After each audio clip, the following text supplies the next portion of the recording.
Welcome to TJ9 news.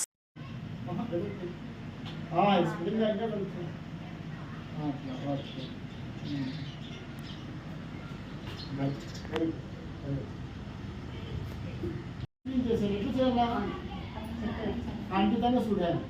కంటితో చూడాలంటే ఇప్పుడు నీ పేరు ఉంటారమ్మా కళావతి. కళావతిని చూడు. కళావతి నాకు తెలిసింది ఫేస్ అంతా చూస్తుంది. ఫేస్ ఏమో నీ మొహం తిప్పు చూడమ్మా, ఇప్పటి చూడమని చెప్పాల్సిన పని ఏం లేదు.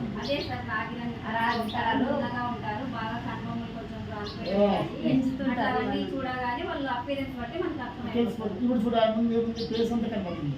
నా ఫేస్ కూడా నీకు అంత కనబడుతుంది. సో ఇప్పుడు నేను ఫుల్ షర్ట్ వేసుకుని తెలుసు ఆయన జాకెట్ ఉంది కాబట్టి ఈ స్కిన్ అంతా మొత్తం ఏముండదో కనబడుతుంది. తర్వాత కింద మనము జస్ట్ కావాలి ఏమైనా వండిపోయినావే లేకపోతే ఏమైనా డ్రై అయినా అవన్నీ చూసుకుంటే ఇప్పుడు ఏమైంది కొంచెం స్టేజ్ వచ్చినాక కదా సార్ మామూలుగా ఫస్ట్ ఫైనల్ స్టేజ్లో అయితే మనం ఎట్లా అయిపోయింది చెప్తాను. సో ఇప్పుడు నేను ఏదంటే జనరల్గా పేషెంట్ని చూస్తాను మనము అంటే వాళ్ళకి తెలియకపోవడం ముందే మనం ఏం చేయాలంటే ఇప్పుడు గమనించలేదు.